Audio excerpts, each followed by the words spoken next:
بسم اللہ الرحمن الرحیم۔ حضرت محمد مصطفیٰ صلی اللہ علیہ وآلہ وسلم۔ حصہ نہم، معرکہ حدیبیہ۔ مکے سے 15 میل کی دوری پر حدیبیہ نامی ایک کنواں تھا اور اس کے آس پاس کی اراضی اسی نام سے موسوم تھی۔ مکہ معظمہ سرکار دو عالم صلی اللہ علیہ وآلہ وسلم کا آبائی وطن اور مولد و مسکن تھا۔ یہیں آپ نے اپنی زندگی کے 53 برس گزارے اور یہیں پر پہلے پہل وحی الہی کا خوش آہنگ نغمہ سنا، اور پھر 13 برس تک کی متبرک سرزمین وحی کی صداؤں سے گونجتی رہی۔ اگرچہ اہل مکہ کے رویے سے تنگ آ کر آپ کو گھر بار چھوڑنا پڑا، مگر اکثر مکے کا تذکرہ اور اسے دیکھنے کا اشتیاق ظاہر کرتے رہتے تھے۔ ایک مرتبہ آپ نے اپنے ایک خواب کا تذکرہ کرتے ہوئے فرمایا کہ میں نے دیکھا کہ مسجد الحرام میں داخل ہوا ہوں اور خانہ کعبہ کا طواف کر رہا ہوں۔ یہ خواب سن کر صحابہ نے آپ سے مکہ چلنے اور طواف و عمرہ بجا لانے کا اصرار کیا۔ چنانچہ آپ نے ان کے اصرار پر مکہ جانے کا ارادہ کیا اور مدینے کے گرد و پیش کے لوگوں کو بھی ساتھ چلنے کی دعوت دی۔ 1400 یا 1525 مسلمانوں کی جمعیت آپ کے ساتھ جانے پر تیار ہوئی، جسے لے کر روز دوشنبہ اول ماہ ذکر 6 ہجری کو آپ مدینے سے روانہ ہوئے۔ وادی ذوالحلیفہ سے سبھوں نے اپنے ہتھیاروں کو اتار کر احرام باندھے تاکہ قریش کو یہ اطمینان ہو جائے کہ مسلمانوں کے پیش نظر جنگ و قتال نہیں ہے، بلکہ صرف آداب و رسوم زیارت کا بجا لانا ہے۔ مگر جب یہ قافلہ اسفان کے قریب پہنچا تو قریش کا فرستادہ بشر بن ابو سفیان حضرت صلی اللہ علیہ وآلہ وسلم کی خدمت میں حاضر ہوا اور اس نے کہا کہ آپ کی آمد کی خبر سن کر قریش وادی ذی تو میں جمع ہو چکا ہے اور خالد بن ولید کا ایک دستہ سپاہ کے ساتھ اس غرض سے روانہ کیا ہے کہ وہ آپ کو آگے بڑھنے اور مکہ میں داخل ہونے سے روک دے۔ حضرت صلی اللہ علیہ وآلہ وسلم نے راستہ بدلا اور سنیت المراد کی طرف سے ہوتے ہوئے حدیبیہ میں اتر پڑے۔ خالد بن ولید نے پلٹ کر قریش کو اطلاع دی کہ مسلمانوں نے راستہ بدل دیا ہے اور حدیبیہ کی طرف جا چکے ہیں۔ قریش نے بدیل بن ورقہ خزائی کو بنی خزا کے چند آدمیوں کے ہمراہ حضرت صلی اللہ علیہ وآلہ وسلم سے گفت و شنید کے لیے بھیجا۔ حدیبیہ پہنچ کر اس نے حضرت صلی اللہ علیہ وآلہ وسلم سے کہا، آپ یہیں سے واپس چلے جائیں اور مکہ میں جانے کا ارادہ ترک کریں۔ اب اگر آپ نے آگے بڑھنے کی کوشش کی تو قریش مزاحمت کریں گے اور کسی صورت سے آپ کو مکے میں داخل ہونے کی اجازت نہیں دیں گے۔ حضرت صلی اللہ علیہ وآلہ وسلم نے فرمایا، ہم خانہ کعبہ کا طواف اور مراسم زیارت بجا لانے کے لیے آئے ہیں، جنگ کے ارادے سے نہیں آئے، لہذا قریش کو ہماری طرف سے مطمئن رہنا چاہیے۔ بدیل نے پلٹ کر حضرت کا پیغام قریش کو پہنچایا۔ انہوں نے کہا، ہم نے مانا کہ ان کا ارادہ جنگ کا نہیں ہے، مگر اس کے باوجود ہم انہیں مکہ میں داخل نہیں ہونے دیں گے، اور اگر وہ سینہ زوری کریں گے تو ہم پوری قوت و طاقت سے انہیں روکیں گے۔ عروہ بن مسعود ثقفی نے کہا، اس میں ہمارا کیا نقصان ہے کہ وہ آئیں اور عمرہ و طواف کے بعد پلٹ جائیں۔ قریش نے کہا کہ اہل عرب اسے ہماری کمزوری پر محمول کریں گے۔ عروہ نے کہا، پھر مجھے اجازت دی جائے کہ میں محمد سے بات چیت کر کے اس معاملے کو سلجھانے کی کوشش کروں۔ قریش نے اسے اجازت دی اور پیغمبر صلی اللہ علیہ وآلہ وسلم کی خدمت میں حاضر ہوا اور ان سے کہا کہ اے محمد، قریش آپ ہی کا خاندان و قبیلہ ہے۔ فرض کیجئے کہ آپ نے ان کا قلعہ قمع کر دیا تو عرب کی تاریخ میں یہ پہلی مثال ہوگی کہ کسی نے اپنی قوم کو تباہ و برباد کیا ہو۔ قریش نہیں چاہتے کہ آپ مکے میں داخل ہوں، اور اگر آپ نے زبردستی داخل ہونا چاہا تو اس کا لازمی اور یقینی نتیجہ جنگ ہے، اور جب جنگ چھڑے گی تو یہی اوباش لوگ جو آپ کے ارد گرد منڈلا رہے ہیں بھاگتے نظر آئیں گے۔ پیغمبر اسلام صلی اللہ علیہ وآلہ وسلم نے فرمایا، یہ کہاں کا انصاف ہے کہ ہمیں عمرہ و طواف سے روکا جائے، جبکہ ہم نہ تو جنگ کے ارادے سے آئے ہیں اور نہ جنگ کرنا چاہتے ہیں۔ عروہ حضرت صلی اللہ علیہ وآلہ وسلم کی اس گفتگو سے متاثر ہوا اور پلٹ کر اس نے قریش کو بتایا کہ میں نے قیصر و کسریٰ اور نجاشی کے پرشکوہ درباروں کو دیکھا ہے، مگر جو شان و شوکت اور عقیدت و احترام محمد کے یہاں نظر آتا ہے وہ کہیں نہیں ہے۔ ہمیں چاہیے کہ انہیں عمرہ و طواف سے نہ روکیں اور پرامن رہتے ہوئے انہیں مکہ میں آنے کی اجازت دے دیں، مگر قریش نے ایک نہ سنی اور اپنی ضد پر اڑے رہے۔ حلیز بن علقمہ نے جب ان کی ہٹ درمی دیکھی تو کہا، اے گروہ قریش، ہم تمہارے حلیف سہی، مگر ہم نے اس بات پر تم سے عہد و پیما نہیں کیا کہ جو خانہ کعبہ کے مراسم تعظیم بجا لانے کے غرض سے آئے اسے منع کرو۔ جب ان سفارتوں کا کوئی نتیجہ نہ نکلا تو حضرت صلی اللہ علیہ وآلہ وسلم نے حراش بن امیہ خزائی کو اپنی سواری کے اونٹ پر سوار کر کے قریش کے پاس بھیجا، مگر قریش کوئی بات چیت کرنے کے بجائے ان کے قتل پر تیار ہو گئے۔ حلیف اور ان کے زیر اثر قبائل نے جب یہ دیکھا کہ قریش حراش کو قتل کر دینا چاہتے ہیں تو وہ ان کے حق میں سپر بن گئے اور تلواروں کے نرغے سے نکال کر واپس بھیج دیا۔ البتہ قریش نے اپنی ذہنی شکست خوردگی کا مظاہرہ کرتے ہوئے حضرت صلی اللہ علیہ وآلہ وسلم کا اونٹ کاٹ ڈالا اور اس کے ٹکڑے ٹکڑے کر دیے۔ آپ صلی اللہ علیہ وآلہ وسلم نے حضرت عثمان کو اس کام پر مامور فرمایا اور ان کے عقب میں 10 مہاجرین کا ایک وفد اور روانہ کر دیا۔ جب یہ لوگ مکے میں پہنچے تو عثمان نے ابو سفیان اور دیگر اکابرین قریش کو حضرت صلی اللہ علیہ وآلہ وسلم کا پیغام دیا کہ وہ طواف کعبہ کے غرض سے آئے ہیں اور جنگ کا ارادہ نہیں رکھتے، مگر قریش نے ان کی بات بھی نہ مانی اور واپس بھیجنے کے بجائے اپنی حراست میں روک لیا۔ ان لوگوں کے لیے روک لیے جانے سے مسلمانوں میں یہ افواہ پھیل گئی کہ عثمان اور دوسرے مہاجر سب قتل کر دیے گئے۔ چونکہ یہ لوگ سفیر کی حیثیت سے وہاں گئے تھے اور سفیروں کا قتل آئین کے خلاف تھا، اس لیے مسلمانوں میں غم و غصے کی لہر دوڑ گئی اور وہ کہنے لگے ہم اس قتل کا بدلہ لیے بغیر مدینہ واپس نہیں جائیں گے۔ حضرت صلی اللہ علیہ وآلہ وسلم نے مسلمانوں کو جنگ پر آمادہ دیکھا تو اس خیال سے کہ کہیں یہ وقتی اور ہنگامی جوش نہ ہو، انہیں ایک ببول کے پیڑ کے نیچے جمع کیا اور ان سے اس امر پر بیعت لی کہ جنگ چھڑ جانے کی صورت میں وہ میدان سے منہ نہیں موڑیں گے اور جان کی بازی لگا کر دشمنوں کا مقابلہ کریں گے۔ طبری جلدوم صفحہ 279۔ اس بیعت کو بیعت رضوان کہا جاتا ہے کیونکہ خداوند عالم نے اس پر اپنی رضا و خوشنودی کا اظہار فرمایا ہے۔ اس بیعت کی تکمیل جب ہو چکی تو معلوم ہوا کہ حضرت عثمان وغیرہ کے قتل کیے جانے کی خبر غلط تھی، چنانچہ قبل اس کے فریقین کے درمیان کوئی جنگی جھڑپ ہو وہ لوگ بخیریت واپس آ گئے۔ اس واپسی کا لازمی نتیجہ یہ ہونا چاہیے تھا کہ مسلمانوں کے جذبات میں ٹھہراؤ پیدا ہو جائے۔ دوسری طرف مشرکین بھی لڑائی کے حق میں نہ تھے، وہ لوگ صرف اپنی بات کو بلند و بالا دیکھنا چاہتے تھے تاکہ قبائل عرب پر ان کی دھاک جمی رہے۔ چنانچہ اس واقعے کے بعد انہوں نے حویتب اور سہیل بن عمرو کو صلح کی گفتگو کے لیے بھیجا۔ پیغمبر اسلام صلی اللہ علیہ وآلہ وسلم بھی جنگ کے روادار نہ تھے، انہوں نے صلح پر اپنی رضامندی کا اظہار کیا۔ بات چیت کے لیے حضرت علی ابن ابی طالب کو منتخب فرمایا، جیسا کہ طبری نے تحریر کیا ہے کہ قریش نے سہیل بن عمرو اور حویتب کو صلح کے اختیارات دے کر بھیجا اور حضرت صلی اللہ علیہ وآلہ وسلم نے حضرت علی علیہ السلام کو صلح کی گفتگو کے لیے منتخب فرمایا۔ طبری جلدوم صفحہ 278۔ جب دونوں فریقین میں بات چیت شروع ہوئی تو قریش کے نمائندوں نے یہ محسوس کرتے ہوئے کہ فریق ثانی جنگ کے حق میں نہیں ہے، اس پر بیجا شرائط عائد کرنا شروع کر دی۔ چنانچہ بڑی رد و قد کے بعد شرائط پر سمجھوتا ہوا۔ مسلمان اس سال بغیر عمرہ ادا کیے واپس جائیں گے، آئندہ سال عمرے کے غرض سے آ سکتے ہیں مگر مکے میں 3 دن سے زیادہ قیام نہیں کر سکتے۔ مسلمان اپنے ہمراہ تلوار کے علاوہ دیگر جنگی ہتھیار نہیں لا سکتے اور تلوار بھی نیام کے اندر رہے گی۔ قبائل عرب میں ہر قبیلے کو اس امر کا اختیار ہوگا کہ وہ فریقین میں سے کسی بھی فریق سے معاہدہ کرے اور حلیف و معاہد قبائل پر بھی اس شرائط کی پابندی لازمی ہوگی۔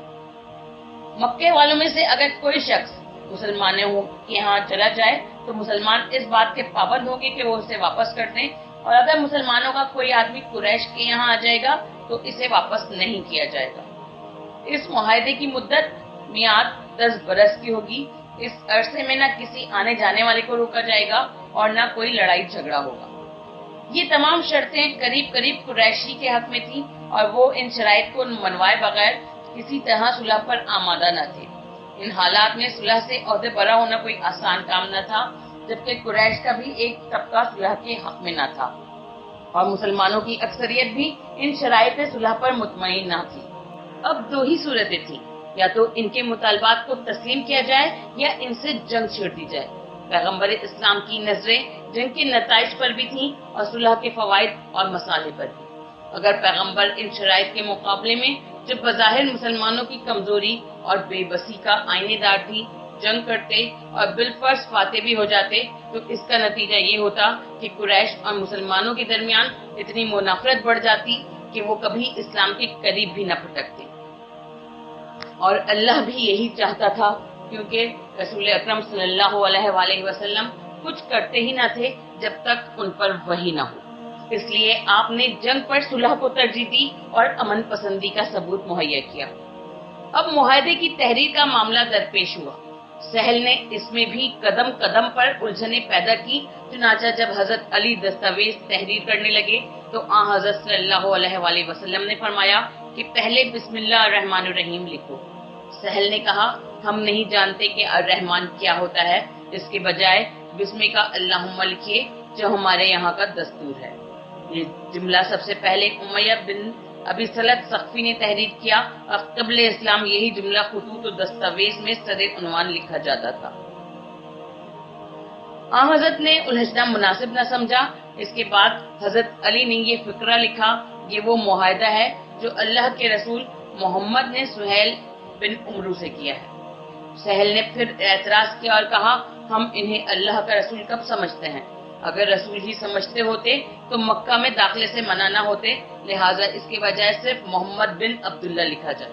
हजरत अली ने कलम रोक लिया और फरमाया, खुदा की कसम मैं लफ्ज रसूल अल्लाह नहीं काटूंगा। हजरत सल्लल्लाहु अलैहि वसल्लम ने फरमाया, लाओ मुझे दो। अच्छा, आप सल्लल्लाहु अलैहि वसल्लम ने खुद ही लफ्ज रसूल अल्लाह पर खत खींच दिया और हजरत अली से फरमाया, एक दिन तुम्हें भी इस किस्म की आजमाइश से दो चार होना पड़ेगा। कामिल जिल्दोम सफा 138। जब दस्तावेज कलम बंद हो गई तो दोनों फरीक के गवाहों ने इस पर शहादतें सब की और इसका एक नुस्खा रसूलुल्लाह सल्लल्लाहु अलैहि वसल्लम के सुपुर्द किया गया और एक नुस्खा सहल बिन उमरू को दिया गया। इस सुलह की गुफ्तगू से लेकर तहरीर मुआहदा तक तमाम मराहिल हज़रत सल्लल्लाहु अलैहि वसल्लम ने खुद अपनी राय से तय किए और इस पूरी कार्रवाई में ना सहाबा को शरीक मशवरा किया गया और ना इनकी राय की जरूरत महसूस की गई। अलबत्ता एक हजरत अली थे जो शरायत सुलह की गुफ्तगू से लेकर तहरीर मुआहदा तक पैगंबर इस्लाम सल्लल्लाहु अलैहि वसल्लम के शरीके कार थे। अक्सर सहाबा सुलह और इसके शराइत के सख्त मुखालिफ थे और ये तवक्का लिए हुए थे कि वो अलल ऐलान मक्के में दाखिल होकर उम्रा और तवाफ से सरफराज होंगे, मगर जब करारदाद सुलह की रूह से यहीं से वापस तय आ गई तो इनमें एक हिजान सा पैदा हो गया और बेचैनी और हिजानी कैफियत इस हद तक बढ़ी कि इनके दिलों में शक्कू को शुबहात पैदा हो गए। चुनाचा तबरी का कहना है कि पैगंबर के असहाब जब मदीने से निकले थे तो इन्हें फतह में कोई शको शुबा न था, मगर जब इन्होंने सुलह और वापसी की सूरत देखी और ये देखा कि रसूलुल्लाह सल्लल्लाहु अलैहि वसल्लम ने जाती तौर पर शराइत मंजूर कर लिए हैं, तो इन लोगों के दिलों में एक बड़ा खदशा पैदा हुआ और करीब था कि वो हलाकत में मुब्तला हो जाएं। तिबरी जिल्दोम सफा 281। सहाबा की बरहमी और नाराजगी का ये आलम था कि जब हज़रत सल्लल्लाहु अलैहि वसल्लम ने मुआहदा सुलह को अमली जामा पहनाते हुए इन्हें हुक्म दिया कि कुर्बानियां करो और सर के बाल मुंडवाओ, तो कुछ देर पहले जो लोग पैगंबर के हर इशारे पर सरे अतात खम करते थे वही नाफरमानी पर उतर आए और बार बार कहने के बावजूद सर मुंडवाने और कुर्बानी करने पर आमादा न हुए। तिबरी का कहना है कि खुदा की कसम हज़रत सल्लल्लाहु अलैहि वसल्लम के 3 मरतबा हुक्म देने के बावजूद कोई भी तामील के लिए खड़ा न हुआ। तिबरी जिल्दोम सफा 283। पैगंबर अकरम सल्लल्लाहु अलैहि वसल्लम ने जब इस सूरत हाल का मुशाहिदा फरमाया तो कबीरा खातिर होकर उठे और हजरत उम्मे सलमा के खैमे में खामोशी से बैठ गए। जनाबे उम्मे सलमा ने चेहरे अक़दस पर जब आसारे मलाल देखे तो वजह पूछी। आपने सहाबा की नाफरमानी और बेइत्नाई का शिकवा किया। उम्मे सलमा ने कहा, आप किसी को मजबूर न करें और खुद जाकर कुर्बानी करें और सर के बाल मुंडवा कर एहराम उतार दें। हज़रत सल्लल्लाहु अलैहि वसल्लम ने बाहर निकलकर कुर्बानी की और सर मुंडवा कर एहराम उतार दिया। जब सहाबा ने देखा कि पैगंबर के फैसले में कोई तब्दीली मुमकिन नहीं है तो मजबूरन कुछ लोगों ने सर मुंडवाया और कुछ ने अपने बाल छोटे करा दिए। तिबरी का बयान है कि गुस्से की हालत में वो एक दूसरे का सर इस तरह मूंड रहे थे जैसे एक दूसरे का कत्ल कर रहे हों। तिबरी जिल्द-2 सफा 283। इस सुलह की मसलहतों को अक्सर मुसलमान अपनी कोफ्ता नजरी की वजह से ना समझ सके थे और सुलह के मौके पर या इसके बाद भी कुबीदा खातिर रहे, मगर जब इसके नतीजे में इन्हें दीनी और सियासी एतबार से वो कामयाबियां हासिल हुई जिनकी वो तवक्का भी नहीं कर सकते थे, तो इनकी आंखें खुल गईं और इन्हें पैगंबर इस्लाम की दूर अंदेशी, अंजाम बीनी और हकीकत रसी का एतराफ करना पड़ा। खुदावंद आलम ने हज़रत सल्लल्लाहु अलैहि वसल्लम के इस इक़दाम सुलह को फतह मुबीन से ताबीर किया है, जिसका जिक्र कुरान में मौजूद है।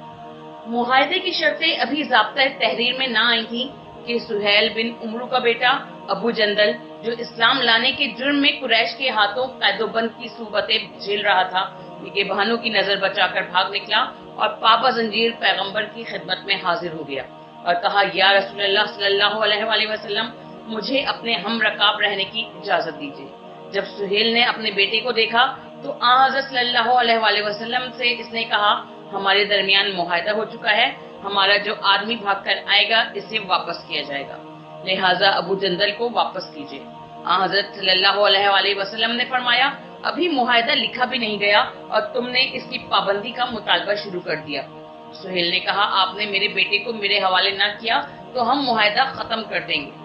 आखिरकार पैगंबर इस्लाम सल्लल्लाहु अलैहि वसल्लम ने अबू जंदल को सब्र और तहम्मुल की हिदायत के बाद सुहेल के हवाले कर दिया। जब अबू जंदल उठकर चलने लगे तो हजरत उमर भी इसके साथ खड़े हुए और इसे अपने बाप सुहेल के कत्ल पर उभारा। अबू जंदल ने कहा, ए उमर, तुम हुक्म रसूल की बजावरी का मुझसे ज्यादा हक नहीं रखते। तारीख खमीस जिल्द-2 सफा 22। कुफ्फारे कुरैश ने अपनी इस शर्त को अमलन मनवा कर ये समझ लिया था कि इन्होंने बाजी जीत ली, हालांकि ये शर्त मुसलमानों के लिए कतई जरर रसा न थी, इसलिए कि अगर कोई शख्स इस्लाम से मुनहरिफ होकर कुरैश के यहाँ चला जाता तो वो इर्ताद के बाद ज़मरा मुस्लिमीन में शामिल किए जाने की काबिल ही कब रहता था कि इसके वापस लिए जाने पर इसरार किया जाता, और अगर कुरैश किसी भाग निकलने वाले के लिए वापसी पर मुसर थे तो इसे वापस कर देने में मुसलमानों का नुकसान ही क्या था, जबकि वो मक्के में रहकर भी मुसलमान रह सकता था और शराइत सुलह की रूह से कोई शख्स इसे इस्लामी अमाल और इबादत से रोकने का मजाज न था। अलबत्ता ये शर्त कुरैश के लिए इंतहाई नुकसानदेह साबित हुई और इनके जानो माल की तबाही का सबब बन गई। चुनाचा इस सुलह की तकमील के बाद कुरैश का एक शख्स अबू बसीर अतबा बिन असीद मुसलमान होकर चोरी छिपे मदीना चला आया। कुरैश ने अपने 2 आदमियों को खत देकर मदीना भेजा और इसकी वापसी का मुतालबा किया। हज़रत सल्लल्लाहु अलैहि वसल्लम ने सुलहनामा की शर्त के मुताबिक अबू बसीर को बुलाकर इससे फरमाया कि तुम इनके हमराह मक्का चले जाओ। अबू बसीर इनके साथ हो लिया। जब ये लोग वादी जुल हलीफा में दाखिल हुए तो अबू बसीर ने इनमें से एक की तलवार की बड़ी तारीफ की। उसने कहा, हाँ वाकई मेरी तलवार बहुत उम्दा है, और ये कहकर तलवार नयाम से निकाल ली। अबू बसीर ने देखने के बहाने से वो तलवार ले ली और इसी की तलवार से इसको मौत के घाट उतार दिया, और दूसरे ने जब देखा कि इसका साथी मारा गया तो वो भी डर के मारे भाग खड़ा हुआ और मदीना पहुंचकर रसूलुल्लाह से फरियादी हुआ कि अबू बसीर ने मेरे साथी को कत्ल कर दिया है और मुझे भी इससे अपनी जान का खतरा है। इतने में अबू बसीर भी वापस आ गया और पैगंबर इस्लाम सल्लल्लाहु अलैहि वसल्लम से कहा, या रसूलल्लाह, आपने मुझे इनके हवाले कर दिया था और मुआहदे की रूह से अब कोई जिम्मेदारी आप पर आयद नहीं होती, लिहाजा दोबारा मुझे इसके हमरा मक्का जाने के लिए ना कहा जाए। पैगंबर इस्लाम सल्लल्लाहु अलैहि वसल्लम ने फरमाया, ये शख्स जंग की आग भड़काना चाहता है, अगर इसकी हिमायत की गई तो ये कुरैश से जंग के मुतरादिफ होगा। अबू बसीर समझ गया कि हज़रत सल्लल्लाहु अलैहि वसल्लम इसे वापस किए बगैर नहीं रहेंगे। इसने मौका देखकर समंदर की तरफ रुख किया और साहिल के दामन में सकूनत पजीर हो गया। इधर अबू जंदल, जो कि मक्के में नजरबंद था, जब ये पता चला कि अबू बसीर साहिल की तरफ निकल गया है तो इसने चुपके से इधर का रुख किया और रफ्ता रफ्ता ये जगह मक्का से भागने वालों के लिए पनागाह बन गई और मजीद 70 मुसलमान आकर वहां आबाद हो गए और सबने अपनी ताकत को यकजा करके एक मजबूत जत्था बना लिया। चुनाचा जब कुरैश के काफले इधर से गुजरते तो ये इन पर छापा मारते और इन्हें लूट लेते। कुरैश जब इनके हाथों तंग आ गए तो इन्होंने हज़रत सल्लल्लाहु अलैहि वसल्लम को ये पैगाम भेजा कि आप इन लोगों को अपने यहाँ बुला लें, हम आइंदा किसी ऐसे शख्स से तारुफ नहीं करेंगे जो मुसलमान होकर यहाँ से आपके पास चला जाएगा। चुनाचा आ हज़रत सल्लल्लाहु अलैहि वसल्लम ने अबू बसीर को कहलवा भेजा कि वो मदीना चला आए, लेकिन अबू बसीर को ये पैगाम इस वक्त मिला जब इस पर नज़ाई कैफियत तारी थी। इसने अबू जंदल से कहा तुम मदीने चल जाओ। गर्ज के अबू जंदल मदीने चला आया और कुरैश की ये तदबीर इनकी शिकस्त में तब्दील हो गई। कुरैश की मुखालफतें, खुफिया साजिशें और दर पर्दा रेशा दवानियां अब तक इस्लाम की तौसीह व तबलीग और नशर व अशात में सदे राह थी, लेकिन सुलह हुदैबिया के बाद इस्लाम आजाद हो चुका था और इसके लिए तबलीग व अशात के रास्ते खुल चुके थे।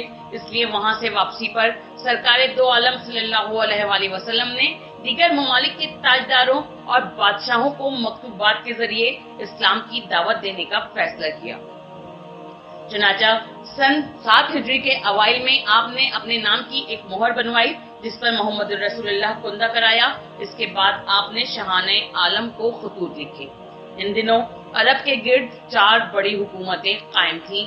हुकूमत ईरान जिसका असर वस्त एशिया से इराक तक फैला हुआ था, हुकूमत रोम जिसमें एशियाई कोचक, फलस्तीन, शाम और यूरोप के बाज़ हिस्से शामिल थे, मिस्र, हुकूमत हबश जो मिस्री हुकूमत के जुनूब से लेकर बहरा कल्ज़म के मगरिबी साहिल पर हिजाज और यमन के मुतवाज़ी कायम थी और इसका असर सहराए आज़म अफ्रीका के तमाम इलाकों पर था। हज़रत सल्लल्लाहु अलैहि वसल्लम ने बादशाह हबश नजाशी, कैसर रोम हरकुल, गवर्नर मिस्र जरी बिन मकूकस, शाह ईरान खुसरू परवेज, गवर्नर यमन बाजान और वाली दमिश्क हारिस वगैरह के नाम खतूत रवाना किए। मुख्तलिफ बादशाहों पर आपके खतूत का मुख्तलिफ असर हुआ। नजाशी ने इस्लाम कबूल कर लिया। शाह ईरान इस कदर आपे से बाहर हुआ कि इसने आपके खत को पाश पाश कर दिया, कासिद को जलील करके निकाल दिया और यमन के गवर्नर को लिखा कि मदीने के दीवाने को गिरफ्तार करके मेरे पास भेजो। इसने कुछ सिपाही मदीने भेजे ताकि वो हुजूर अकरम सल्लल्लाहु अलैहि वसल्लम को गिरफ्तार करे। हज़रत सल्लल्लाहु अलैहि वसल्लम ने फरमाया कि तुम्हें कुछ खबर भी है, मेरी गिरफ्तारी का हुक्म जारी करने वाला मर गया। सिपाही जब यमन पहुंचे तो इन्हें मालूम हुआ कि शाह ईरान मर चुका है। चुनाचे जब ये खबर आम हुई तो हजारों काफिर मुसलमान हो गए। कैसर रोम ने आपके खत की ताजीम की, गवर्नर मिस्र ने आपका खत अपनी आंखों से लगाया और कासिद की बड़ी खातिर मदालत की और बेश कीमत तहाइफ के साथ रुखसत किया। इन तोहफों में मारिया कप्तिया, इसकी बहन शीरी, ज़ौजा हसन बिन साबित, दुलदुल नामी एक खच्चर और याफूरिया माबूर नामी एक खिदमतगार भी शामिल थी। हज़रत सल्लल्लाहु अलैहि वसल्लम ने अपने कासिदों में दहिया कल्बी को कैसर रोम, अब्दुल्ला बिन हज़ाफा सहमी को शाह ईरान, हातिब बिन बल्ता को अजीज मिस्र, उमरू बिन उमैया को हबशा के बादशाह नजाशी, सलीद बिन उमरू को यमामा और शुजा बिन वहब असदी को शाम की तरफ रवाना किया था। अल्लाहुम्मा सल्ली अला मुहम्मदिन व आले मुहम्मद वाजिल फरजहुम अजमईन। बराए मेहरबानी हमारे इस चैनल को लाइक कीजिए, शेयर कीजिए, कमेंट कीजिए और सब्सक्राइब कीजिए और बेल आइकन को प्रेस कीजिए ताकि आगे भी हमारी वीडियोस आपको बराबर मिलती रहे।